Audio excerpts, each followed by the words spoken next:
Technical express में आपका हार्दिक स्वागत है। अगर आप टेक्निकल परीक्षाओं की तैयारी करते हैं तो इस चैनल को सब्सक्राइब करना फायदेमंद रहेगा। सभी दोस्तों का टेक्निकल एक्सप्रेस में स्वागत है। और दोस्तों मैं आपके साथ जीआर चौधरी। और आज हम मापक यंत्र यानी कि मेजरमेंट इंस्ट्रूमेंट्स के बारे में स्टडी करेंगे। तो देखिए, एक कुशल कारीगर यानी तकनीक टेक्नीशियन को मेजरमेंट इंस्ट्रूमेंट के बारे में पता होना चाहिए। वो कैसे काम करते हैं, वो किस सिद्धांत पर काम करते हैं, वो किस क्रम में संयोजित होते हैं, इन सभी की जानकारी उनको होनी चाहिए। और वैसे भी जो अपने जो कंपटीशन पेपर है, इनमें इनका काफ़ी अच्छा स्कोप रहता है, तो इनसे काफ़ी अच्छे प्रश्न पूछे जाते हैं। और देखिए, जो बच्चे टेक्निकल हेल्पर की तैयारी कर रहे थे, जिनके जो पहले पेपर में 60 से प्लस नंबर आ रहे हैं। देखिए, जो पहला पेपर है वो तो काफ़ी सरल लेवल का माना गया है, क्योंकि उससे उसका मेन मकसद यही था कि भीड़ को कम करना है। अब देखिए, जो दूसरा पेपर होने वाला है, उस वो काफ़ी अच्छे लेवल का हो सकता है। तो इसमें आपको जो भी कंसेप्ट्स हैं, यानी कि जो मोटर के कंसेप्ट है, जो मेजरमेंट इंस्ट्रूमेंट के कंसेप्ट है, जो डिजिटल इलेक्ट्रॉनिक्स है, न्यूमेरिकल्स है, बेसिक इलेक्ट्रिसिटी है, तो इन सभी पर आपको अच्छा ध्यान देना है। न्यूमेरिकल पर तो खास करके आपको ध्यान देना ही देना है। और ट्रांसमिशन, ट्रांसफार्मर, मोटर, जनरेटर वगैरह ये सारे आपके क्लियर होने चाहिए। तभी आप जो दूसरा पेपर है वो क्वालिफाई कर पाएंगे और जॉब पाएंगे। अब चलो आज की ये मेजरमेंट इंस्ट्रूमेंट की क्लास शुरू करते हैं। मापक यंत्र। देखिए दोस्तों, बेसिकली मापक यंत्र जो है वो एक टेक्नीशियन की एक जो अंग है माने जाते हैं, कि उनके बिना इसका काम असंभव है। तो हमें इनकी पूर्ण जानकारी होनी चाहिए। ये कैसे काम करते हैं, किस सिद्धांत पर काम करते हैं, तो ये अपने को जानकारी होनी चाहिए। बेसिकली हम जो भौतिक राशियों मापने के लिए काम में लेते हैं उनको मापक यंत्र कहते हैं। अगर सामान्य से परिभाषा पूछे तो इसकी यही होगी। अब देखिए, जो हम जो मापक यंत्र काम में लेते हैं, जो वो बेसिकली इन 3 प्रभाव पर काम करते हैं। वो है स्थिर विद्युत प्रभाव, विद्युत चुंबकीय प्रभाव और विद्युत रासायनिक प्रभाव और विद्युत का उष्मीय प्रभाव। इसके अलावा और भी बहुत से उपकरण हैं जो और सिद्धांतों पर काम करते हैं। जो काम में लेते हैं वो बेसिकली इन 3 पर ही काम करते हैं। देखिए, जो मापक यंत्र है उनको 2 भागों में बाँटा गया है। इसके 2 प्रकार हैं। पहला है प्राथमिक प्रकार यानी कि प्राइमरी मेजरमेंट इंस्ट्रूमेंट। दूसरा है द्वितीयक मापक यंत्र यानी कि सेकेंडरी मेजरमेंट इंस्ट्रूमेंट। देखिए, जो प्राथमिक मापक यंत्र है वो हमें किसी राशि का मूलतः मान नहीं दर्शा सकते। वो उसकी केवल उपस्थिति दर्शा सकते हैं, कि जो राशि हम इससे मापना चाहते हैं वो है या नहीं है। हमें सिर्फ इतना ही बता सकता है। उसका मान कितना है, उसकी जो क्षमता है, राशि है वो कितनी है, ये कुछ नहीं बता सकता। ये सिर्फ इतना बता सकता है कि ये राशि मौजूद है या नहीं। इन्हीं को ही प्राथमिक मापक यंत्र कहते हैं।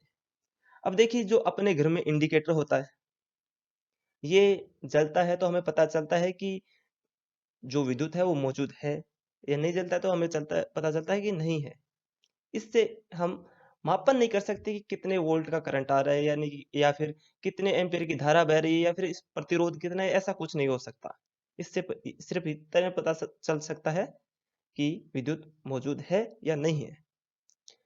अब फिर आगे देखिए, जो फैन चलता है, फैन से हम पता चला सकते हैं कि भाई कितना जो लाइट है या नहीं है, ये पता चला सकते हैं। इसके अलावा वोल्टेज, एम्पीयर, प्रतिरोध या फिर जो वायुदाब है उसको पास्कल में मापते हैं। ऐसा कुछ नहीं कर सकते हम इससे। सिर्फ इसके घूमने से ये पता अंदाजा लगा सकते हैं कि विद्युत मौजूद है या नहीं। अब फिर आगे आप स्पीकर की आवाज़ सुन के पता चला सकते हैं, लगा सकते हैं कि भई ये बज रहा है तो मतलब इलेक्ट्रिसिटी है। इनको ये सारे जो है प्राइमरी मेजरमेंट इंस्ट्रूमेंट है। अब देखिए, जो द्वितीयक मापक यंत्र है, ये किसी पैमाने पर उस राशि का मान दर्शाते हैं।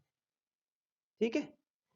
अब जो है ये उन्हीं सिद्धांतों पर काम करते हैं जो मैंने पहले बताए हैं, कि विद्युत चुम्बकीय प्रभाव, उष्मीय प्रभाव या फिर स्थिर विद्युतीय प्रभाव, इनके द्वारा ही पता चला सकते हैं। इन पर ही काम करते हैं। अब देखिए, जो ये एक डिजिटल जो है वोल्टमीटर है, मल्टीमीटर सॉरी, इससे हम वोल्टेज माप सकते हैं।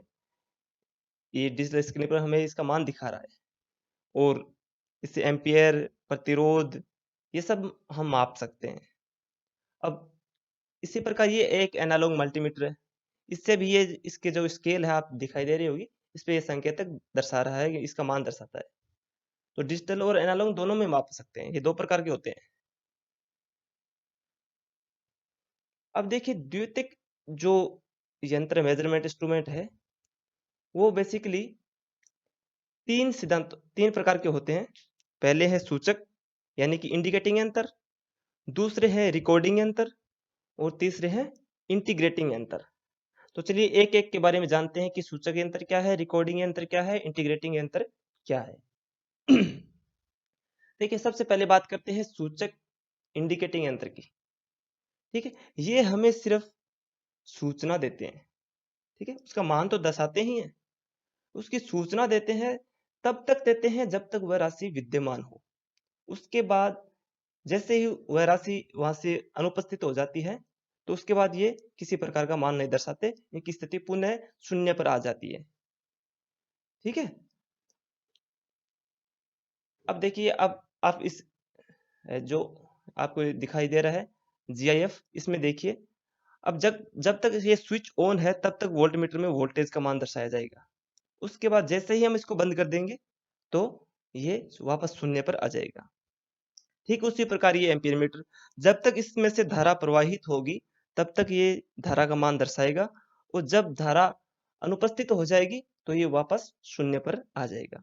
इनमें हम किसी प्रकार का रिकॉर्ड नहीं कर सकते कि जैसे कि हमने ये वोल्टेज मापा, हमें धारा अगर न हो तो भी हमें ये मान मिले, तो ऐसा इसमें संभव नहीं है। अब दूसरे हैं रिकॉर्डिंग टाइप यंत्र। देखिए इनमें जो हम राशि मापते हैं, तो उसकी अनुपस्थिति में भी हम इसका मान देख सकते हैं। ये बेसिकली डिजिटल प्रकार के होते हैं। अब कुछ देर के लिए हम जितने चाहिए उतनी देर के लिए हम इसमें उसकी जो वैल्यू है उसको सेव कर सकते हैं। अब देखिए ये एक डिजिटल मल्टीमीटर है। इसमें आप देखिए गौर से देखिए आपको एक होल्ड का बटन दिख रहा होगा। जैसे ही हम वोल्टेज मेज़र करें, अब अगर होल्ड का बटन प्रेस कर देंगे, तो जो सप्लाई स्रोत है उसको हटा लेने के बाद में भी हम इसका मान देख सकते हैं। ठीक है? ठीक उसी प्रकार ये क्लैंप ऑन मीटर, ठीक है? ये बेसिकली मल्टीमीटर है, इसमें क्लैंप का जो है जो फैसिलिटी है वो साथ में दी गई है। ठीक है? इसमें भी हम वोल्टेज, प्रतिरोध और जो धारा है वो माप सकते हैं। ट्रांजिस्टर भी चेक कर सकते हैं। ये सारे इसमें कर सकते हैं। इसमें भी होल्ड का ऑप्शन दिया होता है। तो हम होल्ड से बेसिकली इसको रिकॉर्ड कर रहे हैं कि वो मान हमें जब तक चाहिए तब तक हम इसको रिकॉर्ड रख सकते हैं। तीसरा जो टाइप है वो है इंटीग्रेटिंग यंत्र। इंटीग्रेटिंग का मतलब है हिंदी में अगर बोले तो हिंदी में इसे कहते हैं एकीकृत यंत्र या उपकरण।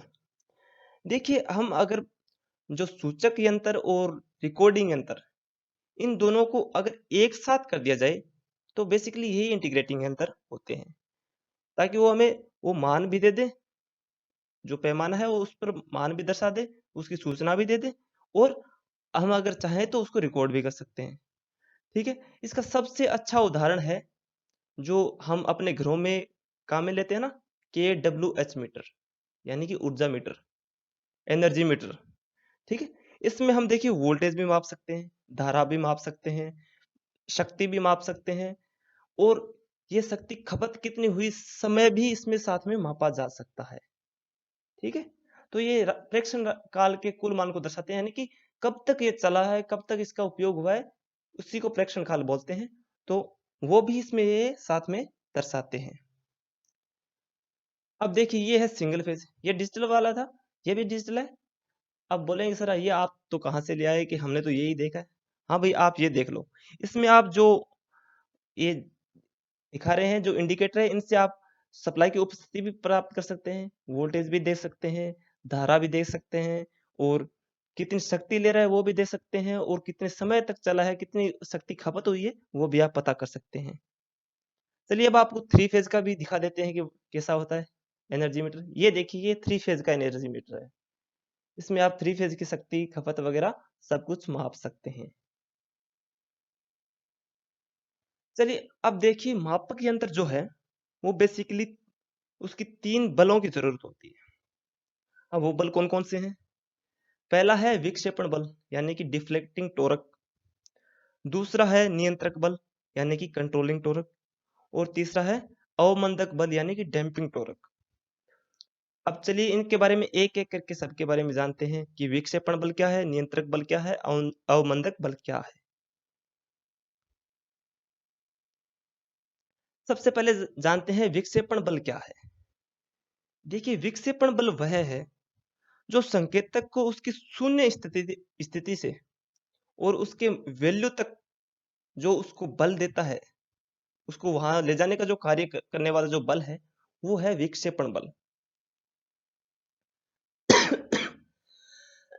अब इस चित्र में देखिए आप, अब जो ये संकेतक आप देख रहे हैं, इसको इस स्थिति से अब जो मान है उस स्थिति तक ले जाने का जो कार्य जो बल करेगा, वो होगा विक्षेपण बल। उसी को डिफ्लेक्टिंग टॉर्क कहते हैं। आप इनके इंग्लिश में नाम भी साथ में ज़रूर याद रखें, क्योंकि कभी-कभी क्या है कि इंग्लिश में नाम दे दिए जाते हैं। तो इनके अगर इंग्लिश में नाम पता हो, तो हम कर सकते हैं। और कभी-कभी क्या है कि इनके जो कई कई प्रकार की भाषाएँ काम में ली जाती है, तो दूसरे ऑप्शन में इंग्लिश भाषा दी जाती है, तो इंग्लिश में इनका नाम एक ही मिलेगा और अन्य भाषाओं में आपको पता नहीं कितने नाम मिल जाएँगे, वो आपको कन्फ्यूज़ भी करेंगे। इंग्लिश में इनका नाम प्रॉपर एक ही होता है। आप चाहे किसी का भी ले लो, ट्रांसफ़ार्मर ले लो या कुछ भी ले लो। अब जैसे ट्रांसफ़ार्मर को प्रणामित्र वगैरह-वगैरह के पता नहीं कितने नाम हैं इनके, तो आप इंग्लिश में इनका ज़रूर नाम ध्यान में रखें। अब आगे है नियंत्रक बल। नियंत्रक बल वह है, जो संकेतक को उसके जो राशि का मान है, उससे आगे जाने से रोकता है। आगे जाने से रोकने के साथ-साथ वह उस अगर सप्लाई मौजूद ना हो, वो कोई सिग्नल किसी प्रकार मौजूद ना हो, तो संकेतक को वापस शून्य स्थिति पर लाने का जो कार्य करता है, वह बल नियंत्रक बल कहलाता है। ठीक है? अब चलिए फिर इसमें देखते हैं। मान लीजिए कि ये संकेतक जो है, वो इस स्थिति से आगे कहीं किसी मान पर है। तो इसको भई सप्लाई अनुपस्थित होने पर वापस शून्य पर आना चाहिए ना? तो शून्य पर लाने के लिए जो बल करेगा, वह नियंत्रक बल कहलाता है। देखिए नियंत्रक बल जो है, वो 2 तरह से 2 प्रणाली है इसको प्राप्त करने की। पहली है स्प्रिंग नियंत्रण प्रणाली और दूसरी है गुरुत्वीय नियंत्रण प्रणाली, यानी कि स्प्रिंग कंट्रोल सिस्टम और ग्रेविटी कंट्रोल सिस्टम। अब चलिए दोनों अब अवमंदक बल के बारे में भी जान लेते हैं कि अवमंदक बल क्या है। अवमंदक बल वह है, देखिए जो ऐसी प्रकार की राशि है यानी कि प्रत्यावर्ती राशियां हैं, उनमें एक बार जो राशि का मान है वो शिखर मान तक जाता है, एक बार शून्य स्थिति पर आता है। तो इस तरह से क्या है कि अवमंदक बल और नियंत्रक बल में आपस में प्रतिक्रिया होने लगती है और इससे जो संकेतक है वो कंपन करने लगता है, तो वो स्थिर नहीं रह पाता है, क्योंकि एक तरफ से जो विक्षेपण बल है वो उसको आगे ले जाने का काम आगे जाने के लिए फोर्स कर रहा है और दूसरी तरफ नियंत्रक बल उसको वापस लाने के लिए फोर्स कर रहा है। तो ऐसी स्थिति में क्या होगा, वह एक जगह कंपन करने लगेगा और हम रीडिंग उसकी सही से नहीं ले पाएंगे। तो इसके लिए उसकी कंपन को खत्म करना जरूरी होता है। तो उसको खत्म करने के लिए हमारे पास 3 विधियां होती है। पहली होती है वायु घर्षण अवमंदक प्रणाली, दूसरी होती है एडी धारा अवमंदक प्रणाली और तीसरी होती है द्रव्य घर्षण अवमंदक प्रणाली।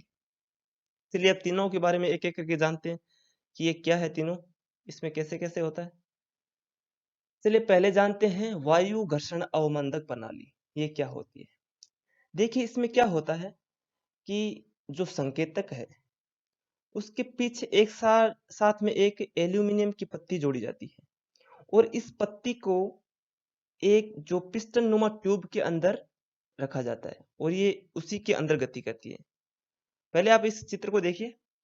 देखिए आपको ये जो एयर डैम्पिंग डिवाइस का जो एरो दिख रहा है, यहाँ पे ये जो बाहर का है ये एक कांच की बनी ट्यूब है और इसके अंदर जो है वो एल्यूमिनियम की पत्ती है और ये देखिए पॉइंटर के साथ जुड़ी है। जब भी पॉइंटर गति करेगा तो इसके साथ में ये जो पत्ती है वो इस ट्यूब के अंदर गति करेगी।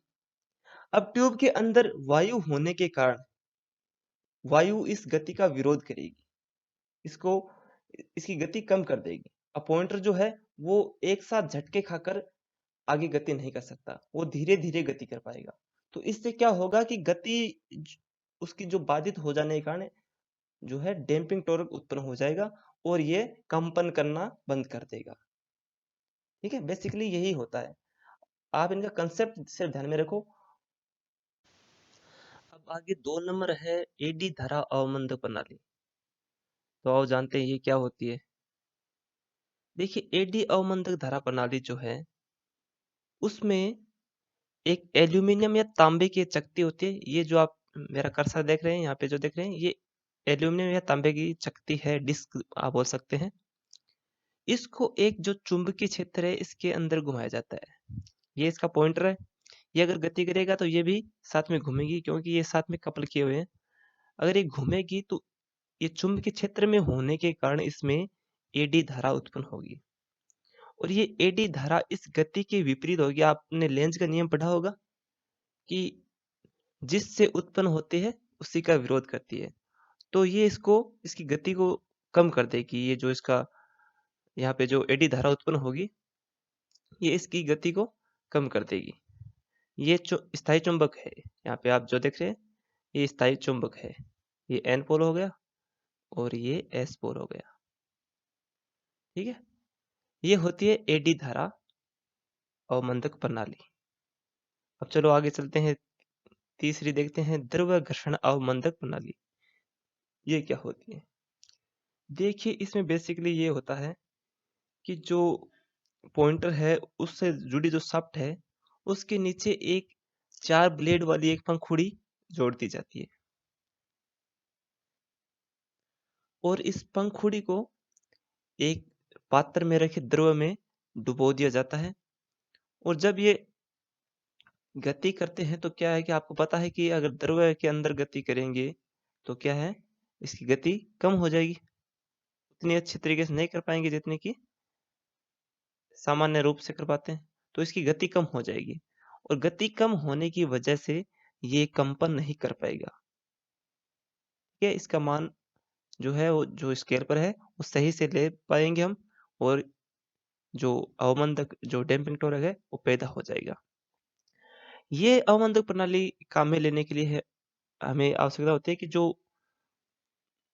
जो मीटर है उसको हम सिर्फ ऊर्ध्वाधर स्थिति में ही रखें, क्षैतिज स्थिति में नहीं रख सकते क्योंकि अगर क्षैतिज में रखेंगे तो इसके अंदर जो द्रव्य भरा होता है वो बाहर आ जाएगा और मीटर सही से काम नहीं कर पाएगा।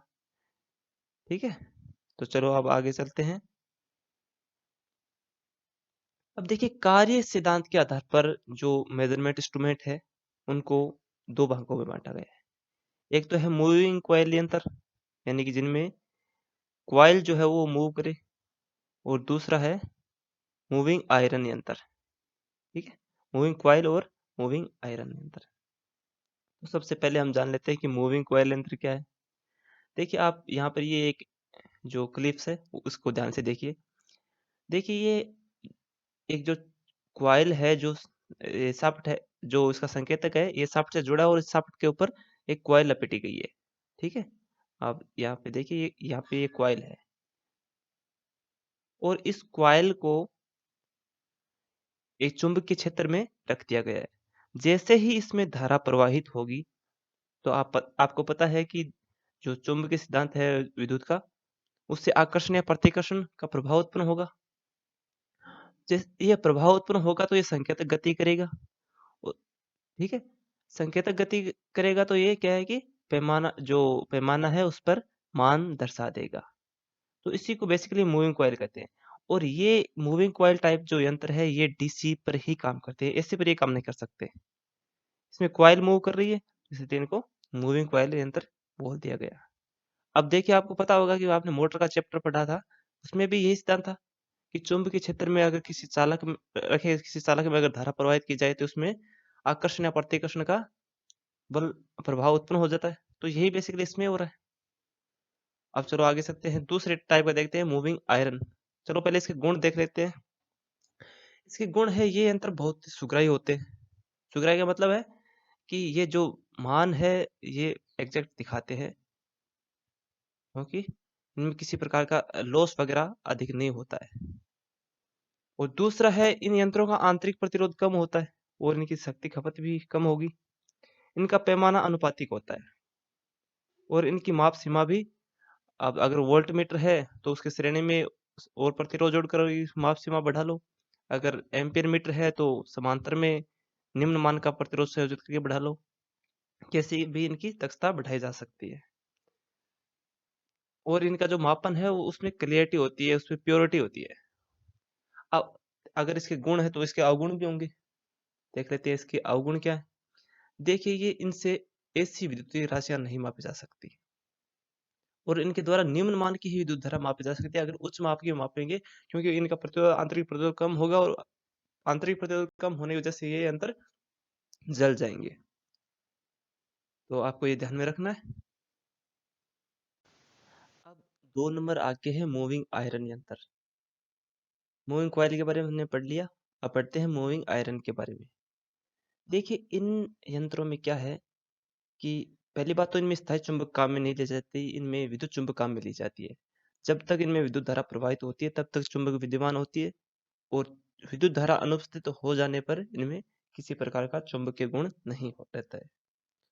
और इनके जो चुंबक है, चुंबक के बीचों बीच एक लोहे की पत्ती स्पिंडल के साथ जोड़कर इसमें स्थापित कर दी जाती है। अब आपको पता है कि लोहा चुंबक की तरफ आकर्षित होता है, ठीक है। तो इस बेसिकली इसी सिद्धांत पर ये मूविंग आयरन यंत्र काम करता है। ये एसी और डीसी दोनों में काम कर सकता है, क्योंकि दोनों में ही चुंबक बनती है। एसी प्रकार की विद्युत से भी बनती है और डीसी प्रकार की विद्युत से भी बनती है, और हमें इसमें सिर्फ चुंबक ही बनानी है और लोहे को आकर्षित करवाना है। बेसिकली आप इसको मतलब आराम से लो, इनको कोई रटने वगैरह का ऐसा कुछ नहीं। बेसिकली समझो है क्या चीज। अब मैं आपको कितने सरल तरीके से समझा रहा हूँ। इसमें किसी प्रकार का सूत्र वगैरह याद करने की कोशिश मत करो। एक बार अगर आपने समझ लिया तो आप परीक्षा में कहीं भी नहीं अटकोगे। अब ये यंत्र है जो बेसिकली 2 टाइप के होते हैं। पहले है आकर्षण प्रकार के और दूसरे प्रतिकर्षण प्रकार के। अब आप कहोगे सर कि लोहा तो सिर्फ आकर्षित होता है, प्रतिकर्षित कैसे करेंगे? वो भी मैं अब आपको बताऊंगा। पहला आप आकर्षण प्रकार का और दूसरा प्रतिकर्षण प्रकार का। देखिए, पहले हम आकर्षण प्रकार को पढ़ लेते हैं, ठीक है। देखिए, जो आकर्षण प्रकार का जो जो मापक यंत्र हम काम में लेंगे, उसे जो क्वाइल्स है उनके बीच में स्थापित कर देंगे। ये एक इधर क्वाइल है, एक इधर क्वाइल है, इनके बीच में इसको स्थापित कर दिया जाएगा। अब जो जहां पर हम जो इससे के साथ सापट संयोजित करेंगे और उससे पॉइंट संयोजित करेंगे, उसको एकदम सेंटर में, उसका जो होल है वो सेंटर में नहीं करेंगे, वो एक साइड में करेंगे, ठीक है। साइड में करने से क्या होगा कि जिस तरफ लोहे का जो क्षेत्रफल ज्यादा होगा वह साइड क्वाइल की तरफ आकर्षित होगी, और आकर्षित होने के कारण ये पॉइंटर गति करेगा और पैमाने पर मान दर्शा देगा, और इसमें एयर डैम्पिंग काम में ली जाएगी। आप यहाँ पे देख सकते हैं कि इसमें वायु अवमंदक प्रणाली जिसको बोलते हैं वही काम में ली जाती है, ठीक है। ये तो है आकर्षण प्रकार का। और अब इनमें क्या है कि एक प्रॉब्लम हो, एक इनके अवगुण ये होता है कि इनका पैमाना अनुपातिक नहीं हो सकता। आप फिर से देखिए क्यों नहीं हो सकता। इसका कारण ये है कि अब जैसे मान लो कि यहाँ से ये जो लोहे का भाग है इस तरफ तो जाएगा, तो इसका मतलब जो इसके बीच की दूरी है वो कम होगी, लेकिन यहाँ से इसकी दूरी ज्यादा रह जाएगी। तो इसलिए क्या है, आपने पढ़ा होगा कि जो बल का मान है F बराबर क्या होता है, सॉरी E बराबर होता है, E बराबर F1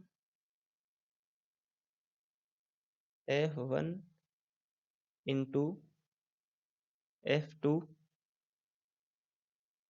F2 और बटा डी स्क्वायर, यानी डी यानी कि दूरी। F1 और F2 मतलब प्रारंभिक बल और द्वितीयक बल।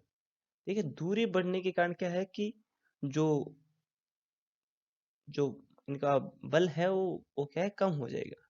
मेनली उसका जो डेंसिटी है, वो बल की क्षमता है, वो कम हो जाएगी। तो इसकी वजह से ये अनुपातिक नहीं हो सकता। ठीक है, लगभग मान दर्शा देता है, पूरा इनका मान जो है यथार्थ नहीं होता है। अब देखिए इसके गुण भी पढ़ लेते हैं। इन यंत्रों का उपयोग एसी और डीसी दोनों प्रकार की राशियों में किया जा सकता है, अच्छी बात है। इन यंत्रों द्वारा अधिक एम्पीयर मान की विद्युत धारा भी मापी जा सकती है, ये भी अच्छी बात है। दूसरी है, मूल्य की दृष्टि से मूविंग कॉइल प्रकार के यंत्रों से सस्ते होते हैं, ये भी अच्छी बात है। अब अवगुण क्या है? अवगुण मैंने पहला तो आपको बताया कि इन प्रकार के यंत्रों में पैमाना जो है अनुपातिक नहीं होता। दूसरी, इन यंत्रों में क्या है कि हिस्टैरिसीस और फ्रीक्वेंसी के कारण जो चुंबकीय क्षेत्र के कारण वो पाठ्यांक है उसमें त्रुटि होती है। ठीक है, हिस्टैरिसीस लॉस वगैरह और फ्रीक्वेंसी में जो चेंजिंग होती है, उनकी वजह से जो पाठ्यांक है उसमें कुछ त्रुटि हो सकती है, उसमें प्योरिटी नहीं होती है। दूसरा है, इन यंत्रों में वोल्ट मीटर के रूप में यथार्थता नहीं होती, क्योंकि किसी वोल्ट मीटर में प्रवाहित होने वाली विद्युत धारा का मान न्यूनतम होना चाहिए, जबकि इस यंत्र के प्रचालन के लिए अधिक विद्युत धारा की आवश्यकता होती है। ठीक है, अब देखिए जितनी विद्युत धारा का मान अधिक होगा उतना ही उसमें फ्लक्स पैदा होगा, और फ्लक्स पैदा होगा तभी ये अच्छे से मूव कर पाएगा। तो वोल्ट मीटर के रूप में क्या है, वोल्ट मीटर में हमें धारा का मान न्यूनतम रखना पड़ता है, क्योंकि उसका आंतरिक प्रतिरोध ज्यादा रखना पड़ता है, वरना लोडिंग प्रभाव उत्पन्न हो सकता है। लोडिंग प्रभाव क्या होता है मैं आपको आगे बताऊंगा। तो चलो अब पढ़ लेते हैं प्रतिकृष्ण प्रकार का मूविंग कॉइल यंत्र, ये क्या होता है। देखिए इसमें क्या होता है कि जो जो पॉइंटर है उसकी साफट के साथ दो लोहे की पत्तियां संयोजित की जाती है और एक क्वाइल संयोजित की जाती है। देखिए दोनों अगर क्वाइलों में अगर चुंबकीय क्षेत्र में रखेंगे तो दोनों में क्या है कि समान जो ध्रुवता वाला है जो विद्युत वाहक बल पैदा होगा। अगर समान ध्रुवता वाला विद्युत वाहक बल पैदा होता है तो उनके चुंबकीय क्षेत्रों की ध्रुवता भी समान होगी। और चुंबकीय क्षेत्रों की ध्रुवता समान होगी तो दोनों में आपको पता है कि समान ध्रुव में हमेशा प्रतिकर्षण होता है और असमान ध्रुव में आकर्षण होता है। तो इनमें एक जो पत्ती है उसको स्थायी रखा जाता है और दूसरी पत्ती को वो क्या है वो जो शाफ्ट है उसके साथ मूव करती है वो। तो अभी मूव करने से क्या संकेत को विक्षेपित कर देगी और ये पैमाने पर मान दर्शा देगा। ये होता है प्रतिकृष्ण प्रकार का मूविंग कॉइल यंत्र, मूविंग आयरन यंत्र। ठीक है, अब चुंबक के प्रतिकृष्ण सिद्धांत का इसमें प्रयोग किया जाता है। इन यंत्रों में वायु अवमंदक प्रणाली शामिल की जाती है, यही अवमंदक प्रणाली उसमें। अब देखिए जो एसी प्रकार की एसी धारा मापने में जो काम में लिए जाते हैं उनमें सभी में जो एयर डैम्पिंग सिस्टम है, प्रणाली है, वो ही काम में लिया जाता है। ठीक है, इस प्रकार के यंत्र में आकर्षण प्रकार के यंत्रों से अधिक परिशुद्धता होती है, क्योंकि जो विक्षेपण का काम है वो अधिक सुगमता से होता है आकर्षण की बजाय, यानी कि अट्रैक्शन के बजाय क्या है डिफ्लेक्शन अधिक अच्छा रहता है। तो इसलिए इनके बजाय सुगमता अच्छी होती है, और बाकी सारी जो विशेषताएं हैं वो जो आकर्षण प्रकार का मूविंग कॉइल यंत्र है सेम उसी के जैसी होती है। देखिए चलो आज की क्लास में हमने पढ़ा है जो आपको वोल्ट मीटर की जो इनके बेसिक सिद्धांत क्या है, ये कैसे काम करते हैं, इनमें क्या क्या इनकी आवश्यकता होती है। अब देखिए कल की क्लास में हम पढ़ेंगे, आज की क्लास हम यहीं संपन्न करेंगे। कल की क्लास में पढ़ेंगे कि एमीटर की माप सीमा में विस्तार कैसे किया जाता है, वोल्ट मीटर की माप सीमा में विस्तार कैसे किया जाता है, वोल्ट मीटर को एम्पियर मीटर में कैसे बदलें, एम्पियर मीटर को वोल्ट मीटर में कैसे बदलें, लोडिंग प्रभाव क्या है, वोल्ट मीटर की सुग्राहिता क्या होती है, ओम मीटर क्या होता है, वाट मीटर, फ्रिक्वेंसी मीटर, जितने भी मीटर है हम सभी का स्टडी करेंगे। KWH मीटर सभी का इसकी दूसरी क्लास सेकंड पार्ट बनाएंगे, क्योंकि ये वीडियो वैसे काफी लंबा हो जाएगा। तो आप आज के लिए आपके लिए बस इतना ही है, और कल लेके आएंगे हम आपके लिए इसके अगला दूसरा भाग दूसरी क्लास में। तो तब तक के लिए धन्यवाद। और अगर आपको ये क्लास अच्छी लगी तो आप क्लास को सब्सक्राइब करें और बेसिकली पढ़ाई का टेंशन न लें, मस्त होकर पढ़ें। धन्यवाद। अगर आपको इसकी पीडीएफ चाहिए तो मैं जो इसके नोट्स हैं इसकी पीडीएफ चाहिए तो मैं आपको वीडियो के डिस्क्रिप्शन में लिंक दूंगा, लेकिन वो आपके लिए पेड होगी। आप फिर ये मत कहना कि सर आपने ये बताया नहीं, कि मैं पहले बता देता हूँ कि उसका थोड़ा चार्ज रखा जाएगा ताकि हम अपने ऑपरेटर्स के वगैरह दे सकें। सब कुछ तो फ्री में नहीं कर सकते ना, तो वो आपके लिए पेड होगी। आपका दिन शुभ हो और आपके उज्जवल भविष्य के लिए आपको शुभकामनाएं। धन्यवाद।